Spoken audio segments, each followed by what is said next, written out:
오늘 본문 내용은요, 여러분이 잘 아는 야곱과 에서의 팥죽 사건이죠. 사실 우리 성경에서는 팥죽이라고 말하지만 정확하게 말하면 팥죽은 아니고요, 붉은 스프라고 이렇게 해석하는 게 좋을 것 같아요. 우리가 먹는 그 팥죽하고는 좀 다른 의미로 약간 붉은색의 기운을 띤 그런 스프인데 고기국 같은 그런 거라고 보시면 됩니다. 그 내용이 그렇게 중요한 건 아니고요. 오늘 본문의 그 내용을 우리가 너무나도 잘 알고 있기 때문에 사실 어떻게 보면은 이것을 우리가 그냥 계속 듣다 보니까 실제로 그 안에서 정말 우리가 보아야 될 그런 본질을 놓쳐버릴 수도 있다는 것이죠. 자, 오늘 여기 보면은요, 두 종류의 인간이 나와요. 한 사람은 에서와 같은 인간, 또 한 사람은 야곱과 같은 인간, 그런 형 인간이 나온다고 보는데요. 오늘 성경에서 나오는 에서와 야곱은 쌍둥이입니다. 그런데 그들의 인생은요, 확연하게 달라져 버렸어요. 무엇이 그들의 삶을 그렇게 달라지게 만들었겠습니까? 그들의 운명이 완전히 달라지게 만든 그 동기는 어디에 있었을까?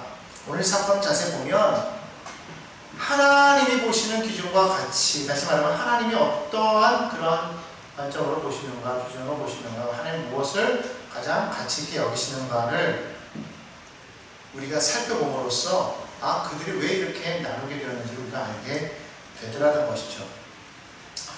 자, 여기 성경에 보면 에서와 야곱이 나오는데, 에서와 야곱은 쌍둥이이지만 외형적으로 보았을 때는 많은 차이점이 나는 것을 느낄 수가 있어요. 오늘 27절에 뭐라고 말하고 있냐면, 그 아이들이 장성함에 에서는 익숙한 사냥꾼이었으므로 들사람이 되고 야곱은 조용한 사람이었으므로 장막에 거주하였다고 그렇게 말을 합니다. 당시에는요, 이 사냥하던 시대 아니었습니까? 사냥해서 고기를 잡아오던 그런 시대였어요. 원래는 하나님께서 우리에게 농사에 대한 그런 임무를 주셨잖아요. 아담과 하와가 에덴 동산을 떠난 이후에 하나님께서는 그들에게 뭐라고 하셨어요? 물론 에덴 동산에 있을 때에도 하나님께서는 인류에게 땅을 경작하게 하셨는데, 나간 이후에도 하나님께서는 그들에게 말씀하실 때 너희가 땀을 흘려 수고하여 땅의 소산을 먹을 것이라고 말씀하셨기 때문에, 그래서 실제로 이 그 사람에게 제일 처음에 주어진 그런 직분은 뭐였어요? 농사였다라는 거예요. 그런데 노아의 홍수 이후로 하나님께서 무엇을 허락하셨어요? 육식을 허락하신다. 자, 그때로부터 시작해서 무엇이 나타나기 시작, 어떠한 직업군이 나타나기 시작했냐면 사냥꾼이 나타나기 시작했다는 거예요. 그래서 그때 당시에 가장 유명한, 노아 홍수 이후에 가장 유명했던 그 사냥꾼이 누구예요? 우리 들었죠? 니무롯이라는 사냥꾼이 있었죠. 그는 당대의 유명한 사냥꾼이었더라, 그렇게 말하고 있지 않습니까? 근데 그때 저희 기억이 나시는 분은 모르겠지만 그 의미가 어떤 의미였다고 그랬어요? 왕의 의미라고 했잖아요. 리더의 의미라고 했잖아요. 그러니까 상당히 능력 있는 그러한 사람이 그때 당시에 니무롯이었다면, 오늘 여기에 나오는 에서도 그랬다라는 거예요. 에서도 사냥에 능한 그러한 사람이었다라는 것이죠. 거짓 그런 왕 같은 그런 카리스마가 있는 그런 사람이었던 것을 알 수 있어요. 자, 외형적으로 보면은 에서가 약속을 이어가기 합당합니까? 야곱이 약속을 이어가기 합당한 거예요. 에서예요. 근데 우리가 사무엘서에서도 우리가 보아서 알다시피 하나님께서 사무엘에게 말씀하시던 것처럼 나의 아내는 사람의 겉모습을 보는 게 아니라 중심을 보기. 오늘 여기서도 마찬가지예요. 여러분 생각해 보십시오. 여러분, 사람이 먼저 태어나는 것 하나님의 뜻이죠. 하나님께서 그렇게 태어나게 하셨단 말이에요. 그러면 당연히 에서가 능력도 많고 먼저 태어났기 때문에 아브라함, 이삭에 이어서 그 약속을 이어가기에 합당한 사람이 에서 아니겠습니까? 여러분, 에서가 가진 그 장자권은요, 결코 노력해서 얻을 수 있는 게 아니에요. 돈을 준다고 얻을 수 있는 것도 아니에요. 오늘 여기서 야곱에게 그 팥죽 한 그릇에 그것을 팔았다고 해서 팔려지는 것이 아니라는 것입니다. 그런데 왜 그것을 파는 것이 결국은 그 인생을 망치게 버렸냐는 거예요. 그는 자기가 가진 그 능력을, 자기가 가진 그 외형을, 그런 재능을 너무 의지하고 신뢰했다는 거예요. 나는 당연히 장자니까 누가 뭐래도 나는 장자. 이건 당연한 거라고 생각했다는 거예요. 그럼 나는 능력이 있어.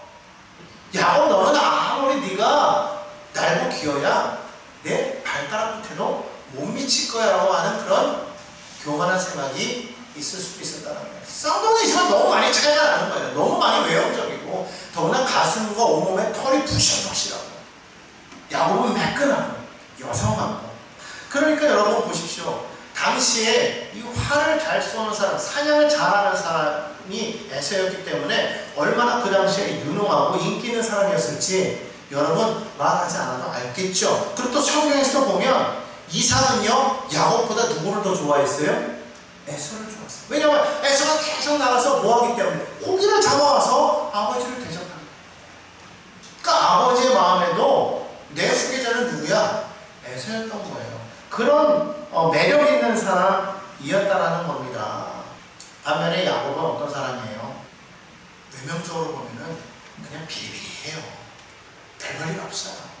27장 11절에 야곱이 그렇게 말하잖아요. 그 어머니 리브가 얘기했는데 내 형에서는 털이 많은 사람이요, 나는 매끈매끈한 사람이에요. 왜 그 시대마다 사람의 매력이 틀린 데가 있어요. 그래서 어느 나라를 가면은 콧수염을 멋지게 기르면 매력이 있어요. 우리나라에서 콧수염 기르면 조금 이상하잖아요. 근데 어떤 나라는 콧수염이 매력이 나라가 있고, 어떤 사람, 옛날에 우리 그 조선시대에는 선비들은 다 이 수염을 길렀잖아요. 그죠?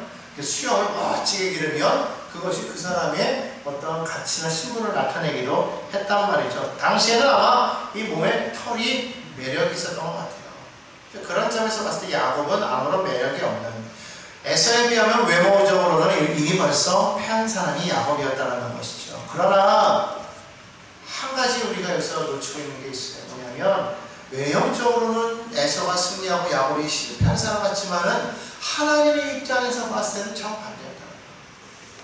왜? 에서는 하나님과 함께 하지 않았다. 여러분, 이게 얼마나 크게 차이가 나는지 모릅니다. 우리가 생각할 때 능력 있으면 되는 거야. 그래서 요즘 젊은이들이 스펙을 많이 쌓지 않습니까? 스펙을 쌓아서 아무리 좋은 위치에 올라가면 뭐합니까? 거기에서 더 많은 죄를 저지르고 더 많이 문제를 만드는 것 아니겠어요? 하나님 없는 유능함은요, 아무것도 아니라는 거예요. 오늘 이것을 깨달아야 되는데 세상이 그것을 알지 못한다는 거예요. 그런데 문제는 뭐냐? 하나님의 백성들조차도 무조건 능력이 있어야 된다. 무조건 잘나야 된다. 하나님이 너와 함께 하니까 너는 좋은 백성이야, 위대한 백성이야, 능력의 백성이야, 이게 아니라 하나님을 일단 빼놓고 일단 무조건 성공해야 돼. 무조건 머리가 돼야 돼. 자꾸 그것만 외치더라는 거예요. 여러분, 우리는요, 세상과는 달라야 되는 거 아니겠습니까? 세상에서 아무리 유능한 사람이 있다고 할지라도 하나님이 없는 그 유능함은 결국은 뭐예요? 이 세상을 죄악으로 만들어가는 거 아니겠어요? 오늘 우리는 자녀들을 가르칠 때 반드시 이걸 가르쳐야 돼요. 너 잘 돼야 돼, 너 성공해야 돼가 아니라 하나님과 함께하는 자녀가 돼야 된다. 하나님이 너와 함께할 때 너의 인생 가운데 세상적인 승리가 아니라 정말 하나님이 계획하신 그 진정한 삶의 의미를 찾게 되고 행복을 얻게 되는 거예요.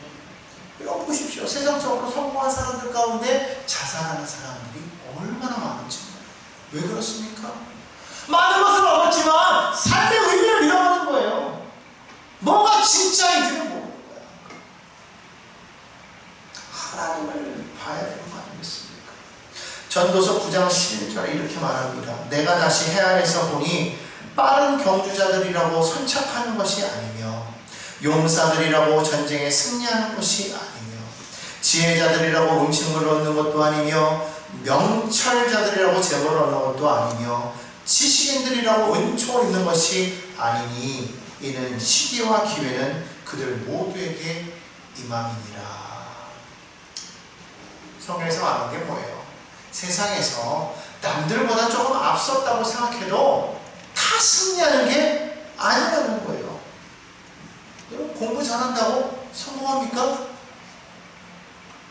물론 서울대, 스카이 같은데 이런 유수한 대학에 들어가면 남들보다는 조금 더 뭔가 유리할 수 있겠지만, 그러나 반드시 거기 나왔다고 다 행복하냐? 반드시 거기 나왔다고 다 성공하느냐? 그렇지는 않다는 거예요. 예전에는 공부 잘하고 예쁜 친구들이 더 시집 잘 간다고 해가지고 그거를 막 선망했던 그런 때가 있었어요. 근데 요즘 보십시오. 정말 그렇습니까? 제 주변에 보면요, 꼭 외모가 잘나야만 결혼 잘하는 거 아니에요. 그리고 또 중요한 건 뭐냐면, 그렇게 결혼해도 반드시 행복하냐? 그게 아니라는 거예요. 요즘 얼마나 많은 사람들이 빨리 결혼하고 빨리 깨어지는지 몰라요. 요즘에는 너무 많은 가정들이 깨어지니까 이제는, 예전에 그게 창피함이었거든요. 요즘은 어때요? 아예 대놓고 얘기하잖아요. 돌싱이요. 예전엔 그러지 않았어요. 근데 요즘에는 아예 자랑으로 여기잖아요. 한 번 갔다 와야 된다. 여러분, 이러한 사회가 되어버렸다는 거예요. 지금 우리가 정말 이 사회를 보면은요, 이게 어떻게 될지 모르는 거예요. 정말 우리는 기도해야 되는 게 뭐예요? 이 나라 위에 하나님의 은총이 내린다. 하나님의 은총이 내린다. 너무 많은 젊은이들의 사고가요, 완전히 지금 우리 때와는 달라지고 있어요. 너무 빨리 변화하고 있어요. 여러분, 그게 결국 좋은 게 아니라는 것이죠. 정말 우리가 생각할 때 승리하는 인생, 성공하는 인생 어떤 인생이냐? 하나님의 손에 딱 붙들리는 인생입니다. 하나님이 함께하는 그런 인생이 진짜 성공한 인생이라는 겁니다. 아무리 능력 있어도, 아무리 유능해도 하나님이 함께하지 않으면 아무것도 아니야. 그렇기 때문에 여러분, 정말 필요한 건 뭐냐? 하나님을 의지하는 그러한 모습을 우리가 보여야 되고, 자녀들에게 그거를 가르쳐야 됩니다. 여러분이 철저하게 하나님을 의지할 때에 진정한 하나님의 계획하심이 우리의 삶을 통하여 이루어지게 되는 거예요. 여러분, 하나님을 사랑하는 자, 곧 그 뜻대로 부르심을 입은 자들에게 모든 것이 합력하여 선이 된다고 하셨잖아요. 거기에 말하는 그 모든 거에는 성공만 있는 게 아니에요. 실패도 있어요. 능력만 있는 거 아니에요. 약함도 있다. 모든 것이 합하여서 하나님을 의지할 때 하나님의 선, 하나님의 일을 이루게 된다. 여러분, 우리가 그걸 알아야 되는 거예요. 내가 지금 살아가면서 내 일을 이루고 내 뜻을 이루는 것이 중요한 것이 아니라, 정말 우리 인생이 어디서 와서 왜 사는가, 어디로 가야 되는가에 분명한 그런 의식이 없으면 우리는 그냥 사는 거예요. 막 사는 거예요. 많은 사람들이 성공해서 뭐 합니까? 세상의 모든 죄악들이 다 어디서 왔습니까? 바로 거기서 온 거 아니겠습니까? 빈부의 격차가 왜 생겨나는 거예요? 거기서 온 거 아니겠어요? 오늘 여러분들이, 우리가 정말 추구해야 될 것은 무엇이냐면, 하나님, 나는 왜 사는 겁니까? 무엇을 위해서 살아가야 되는 것입니까? 나의 인생에 하나님이 목표하신 것이 무엇입니까? 라는 것을 분명하게 깨닫고 살아가야 되는 거예요. 아멘. 너무나 많은 사람들이 제 주변에서도 보면요, 학창시절 때 정말 유능한 친구들 참 많았어요. 그런데 그런 친구들이 다 잘 됐느냐? 결국 그렇지는 않다는 거예요. 너무 자신의 유능함을 의지하니까 무너지는 거죠. 실제로 요즘에 잘 쓰이는 사람은 어떤 사람이 잘 쓰이냐면, 겸손한 사람이 많이 쓰이는 걸 볼 수 있어요. 인간관계 좋은 사람이 참 잘 쓰입니다. 근데 더 잘 쓰이는 사람은 어떤 사람이냐면, 하나님께 기도하는 사람이에요. 하나님께 기도하는 사람이요, 여러분, 넘어지는 걸 본 적이 없어요. 하나님께 기도하는 사람은요, 넘어져도 바로 일어나요. 여러분, 우리가 이렇게 깨달아야 된다는 거예요. 능력이 많다고 안 넘어진다, 겸손해서 안 넘어진다, 인간관계에 좋아서 안 넘어진다, 아니에요. 그런 사람들은 넘어져요. 그런데 기도하는 사람은 안 넘어져요. 아멘. 아니 넘어져도 바로 아멘. 여러분 이걸 기억해야 될 줄 믿습니다. 아멘. 그렇기 때문에 하나님을 의지하는 사람은 반드시 하나님께서 그 길을 인도하시다. 아멘. 하나님께서 그 길을 평탄하게 살게 하신다. 여러분 이걸 꼭 기억하여 주시기를 바랍니다. 아멘. 그렇게 살아갈 때 내게 주신 그 사명을 발견하고 그것을 위해서 살아갈 때, 다시 말하면 나를 통해서 하나님의 나라가 세워지는 것을 우리가 볼 수가 있습니다. 나를 통해서 하나님의 은혜가 많은 주변 사람들에게 보여야 된다는 거예요. 그것이 반드시 있어야 될 줄로 믿습니다. 바울은 고린도후서 12장 19절에 이렇게 말하죠. 나에게 이르시기를 내 은혜가 내게 족하도다. 이는 내 능력이 약한 데서 온전해짐이라 하신지라. 그러므로 도리어 크게 기뻐함으로 나의 여러 약한 것들에 대하여 자랑하니 이는 그리스도의 능력이 내게 머물게 하려 함이라. 할렐루야. 할렐루야. 비록 에서는 능력이 있었지만 왜 그가 하나님의 약속의 자리에 서지 못했을까? 왜 그는 하나님께 선택하지 못했을까? 왜 그 연약하고 매력이 없어 보이는 그 야곱이 하나님의 선택을 하게 되었던 것인가? 그것은 에서는 자기가 가진 것을 너무 의지했기 때문에 하나님을 그는 경외했다, 도외시했다는 거예요. 그러나 야곱은 그러지 않았다는 것이죠. 야곱은 비록 연약했지만 부족했지만 그는 하나님을 철저하게 의지했던 그런 사람이었다는 것입니다. 바로 그렇게 되었기 때문에 그는 하나님의 은혜로 말미암아 온전하게 살 수 있었던 것을 우리가 보게 된다는 것입니다. 오늘 여기 나오는 이 두 종류의 인생, 이 두 종류의 인생을 우리는 어떻게 바라볼 수가 있을까요? 첫째, 에서와 같은 인간은요, 현재를 위해서 미래를 팔아먹는 사람이다, 이렇게 말할 수가 있어요. 어떤 사람이라고요? 현재를 위해서 미래를 팔아먹는 사람이다. 그럼 도대체 야곱은 어떤 사람일까요? 야곱은 미래를 위해서 현재를 투자하는 사람이다, 이렇게 말했어요. 어떤 사람이라고요? 미래를 위해서 현재를 투자하는 사람. 여러분 어떤 사람이 되기 원합니까? 미래를 위해서, 현재를 위해서 미래를 팔아먹기 원하는 그런 사람이 되기 원하십니까? 아니면 미래를 위해 현재를 투자하는 사람이 되기 원하십니까? 에서는요, 철저한 현재형 인간이었다는 거예요. 그에게는요, 미래라는 것은 없어요. 지금 현재가 중요한 거예요. 지금 당장에 내 배고픔이 중요하고 내 피곤함이 지금 중요한 거예요. 그러다 보니까 오늘 여기 성경에 보니까 몹시 피곤하고 배가 고픈 가운데 눈앞에 놓여있는 이 붉은 죽을 보니까 장자권이고 미래고 그에게는 관심이 없는 거예요. 지금 내가 죽게 생겼는데 장자권이 무슨 소용이냐? 그거에 대한 그 명분이 무슨 소용이냐? 그리고 어떻게 합니까? 야곱이 팔라고 그러니까 그래도 가져라 그러고 팔아먹었단 말이에요. 미래가 없어요. 당장을 살아가는 거예요. 반면에 야곱은 어떤 사람이었습니까? 미래를 위해서 한축을 팔고 장자권을 사들였다. 여러분 그게 그냥 눈으로 봤을 때는 아무것도 아니에요. 실제로 장자권 그래 형 사, 팔어, 뭐 나에게 줘, 내가 사서 뭐 그런다고 해도 그게 정말로 그렇게 되는 거겠어요? 그건 아니겠죠. 중요한 게 뭐냐면요, 야곱은 그 장자권에 대한 그거의 가치를 너무 귀하게 봤다. 이건 그냥 얻을 수 있는 게 아니거든요. 앞에서도 말했지만 억만 돈을 줘도 살 수 없는 게 장자권이에요.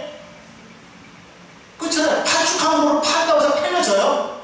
안 되는 거예요. 근데 야곱은 이 가치가 어떤 건지 알았다. 너무 귀중하게, 너무 소중하게 여겼던 거예요.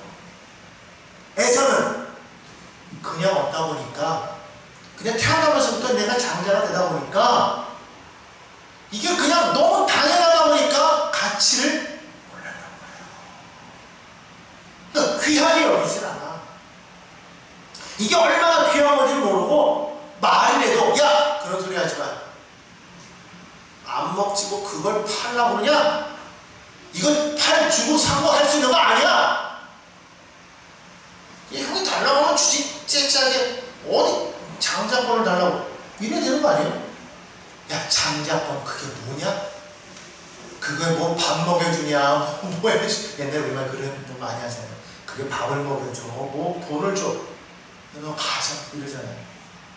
이 쉽게 말하면 우리 옛말 하는 거 보면 야, 그거 다 필요 없어, 개나 좀 먹어. 나는 지금 당장 먹을 게 급하다 이러는 거 아니겠어요?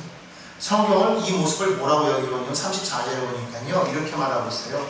에서가 장자의 명분을 가볍게 여겼대요. 어떻게 여겼다고요? 가볍게. 이게 사고 파는 게 중요한 게 아니에요. 그냥 농담으로 이렇게라도 하면 안 되는 게 있어요. 농담을 해도 되는 게 있고 아닌 게 있는 거예요. 근데 지금 이거는 에서가 그렇게 했어요. 속으로야 농담으로 생각했을 수도 있어. 근데 이거는 뭐냐? 에서가 이 장자권을 어떻게 여긴 거예요? 가볍게 여겼대요. 하나님이 이걸 보셨다는 거예요. 내가 너에게 준 이 자리를, 이 가치를, 이 사명을 너는 가볍게 여기느냐? 그냥 줬다고, 아무 공로 없이, 은혜 없이 줬다고 너는 이게 아무것도 아닌 걸로 아니? 오늘날 예수 그리스도의 십자가의 은혜로 구원받은 우리가요, 그냥 구원받다 보니까 그 구원받은 은혜가 너무 가벼운 거야. 너무 가벼운 거예요. 내가 십자가를 진 게 아니니까 모르는 거야.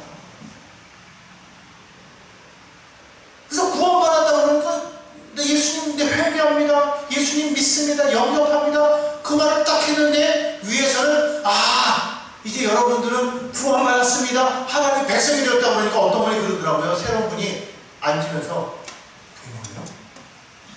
앉으면서 진짜? 나 구원받은 거야? 이게 다야? 끝이야? 뭐 없어? 그 사람도 애매한 거야. 뭔가 안 믿어지는 거죠. 이렇게 해주다 보니까 사람들이 뭐라고 생각하냐면 예수님의 은혜를 값싼 은혜로 생각합니다. 여러분요, 값싸서 귀하지 않은 게 아니에요.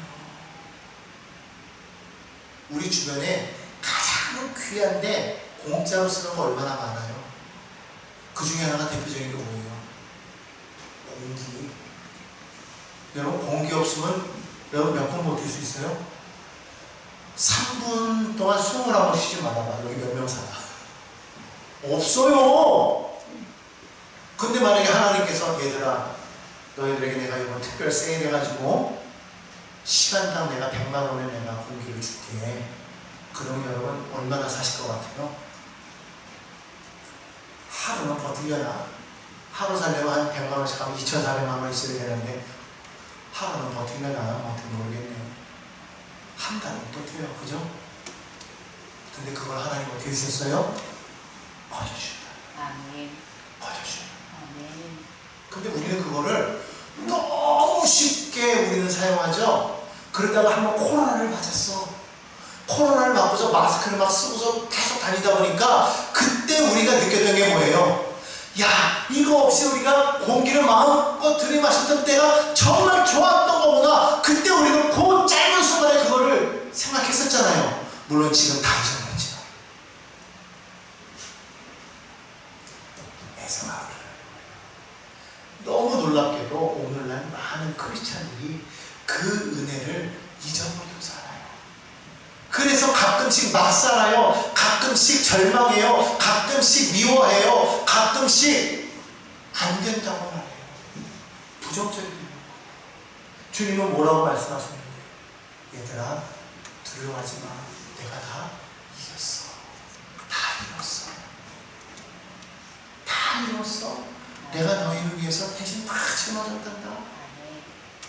주님 말씀하셨는데 우리는 어려움이 다가오면 끝났어. 끝났어. 절망이야. 소망이 없어. 에서처럼 조금 피곤하고 힘들면 다 귀찮아. 만사 귀찮아.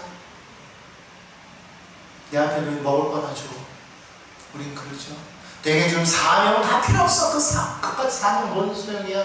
그깟 소명 무슨 상관이야? 그깟 복음 뭐 그게 뭐 중요해? 복음이 뭐 밥 먹여줘서 지금까지 나에게 이른단 말이야. 구원받았을 때 처음에는 막 그냥 눈물 콧물 다 흘리던 사람. 에서와 같은 인간이 있어요. 천국을 모르는 거야. 예수 믿는다고 하면서도 앞으로 우리가 천국으로 가는 그런 인생의 것을 모르는 거예요. 왜 사는지를 벌써 잊어버리니까 어디로 가는지도 잃어버렸어요. 여러분 기억하십니까? 여러분 어디로 가고 있습니까? 여러분 어디에서 와서 왜 살면 어디로 가는지 그걸 알아야 돼요.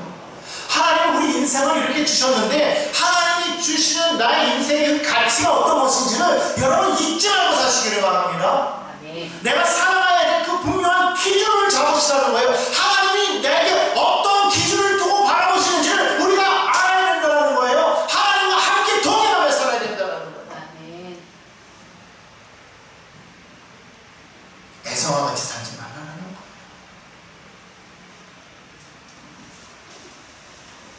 거예요. 너무 많은 사람들이 에서처럼 살아가고 있어요. 히브리서 12장 16절에 말합니다. 음행하는 자와 혹 한 그릇 음식을 위하여 장자의 명분을 판 에서와 같이 망령된 자가 없도록 살피라. 성경은 에서를 어떤 자라고 말하고 있냐면 망령된 자 이렇게 말하고 있어요. 그리고 이 에서를 누구와 동급으로 여겼느냐? 음행하는 자와 동급으로 여겼어요. 음행하는 자는 어떤 자냐면요, 그냥 단순하게 음행이 아니라 하나님을 버리고 이방신을 섬기는 것을 말합니다. 우상을 섬기는 자, 음행하는 자, 우상을 섬기는 자, 이런 자가 누구와 동급에? 에서가 동급이 되어버려요. 하나님께서 내게 주신 그 은혜를, 하나님께서 내게 주신 그 사명을, 하나님께서 내게 주신 그 권리를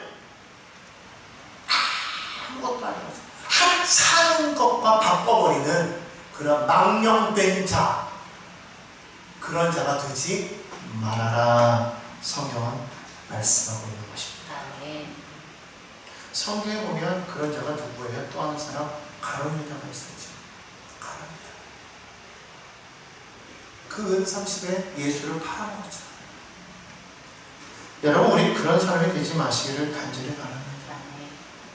정말 하나님께서 내게 주시는 것이 이 땅에 있는 그러한 가치 기준이 무엇인지를 우리가 한번 돌이켜봐야 돼요. 여러분에게 있어서 삶의 가치 기준이 무엇입니까? 돈입니까? 명예입니까? 권세입니까? 무엇입니까? 하나님이 되어야 될 줄로 믿습니다. 세상의 것은요 금방 지나가 버리는 거예요. 베드로는 베드로전서 1장 24절에서 이렇게 말하죠. 그러므로 모든 육체는 풀과 같고 그 모든 영광은 풀의 꽃과 같으니 풀은 마르고 꽃은 떨어지되 오직 주의 말씀은 세세토록 있도다 하였으니. 그 말씀이 뭐래요? 너희에게 전한 이 복음이다. 이 말씀이 바로 이 복음이 바로 그것이다. 여러분, 그렇기 때문에 우리가 붙잡아야 될 게 무엇인지를 이제 정확하게 아시기 바랍니다. 뭔가 안 될 때 인간적인 편법으로 자꾸 쓰려고 하지 말고 하나님 붙잡으세요. 아유, 목사님, 세상 살아가려면 다 그렇게 해야 됩니다. 다 그렇게 해도 우리는 그렇게 하지 말자는 거예요. 그냥 하나님 붙잡자는 거예요. 성경은 말하잖아요. 너희는 먼저 그의 나라와 그 의를 구하라. 그리하면 이 모든 것을 다 너희에게 더하여 주시리라. 여러분, 그렇기 때문에 에서처럼 현실에 만족하고 현재만 바라보며 살아가는 어리석은 자가 되지 말고 야곱처럼 끝을 바라봐야 돼요. 나의 끝! 여러분, 그 끝이요 금방 옵니다. 먼 것 같죠? 금방. 10년, 20년, 30년, 40년, 50년 금방 오는 거예요. 여러분, 기억하시기 바랍니다. 끝은 반드시 있다라는 거예요. 그 끝에 뭐가 있어요? 심판이 있어요. 이것을 아는 사람은요 두려움으로 경외함으로 살아간다는 거예요. 근데 그러지 않은 사람은 막 살아. 누구처럼? 그 누가복음에 나오는 그 부자처럼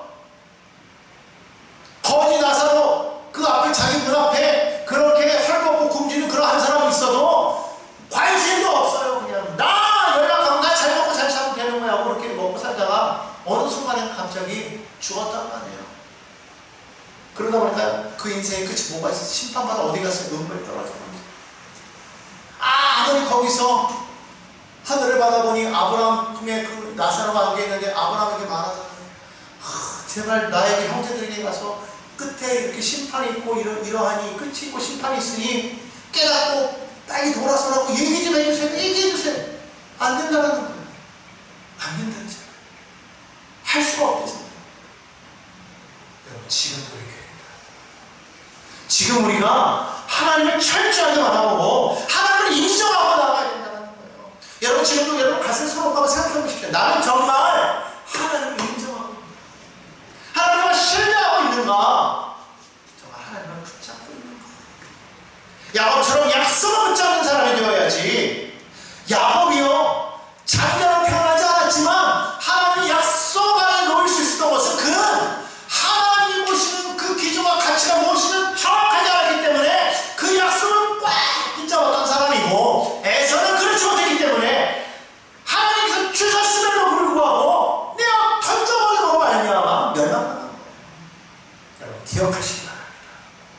오늘 이 시간 비록 내가 찾아 야곱처럼 태어났다고 할지라도 능력도 없고 매력도 없고 가진 것도 없고 어떤 권리도 없다고 할지라도 하나님의 약속을 목숨처럼 사랑하고 그것을 꽉 붙잡고 나아가는 사람에게는 하나님께서 놀라운 은혜를 축복을 더하여 주실 줄 믿습니다.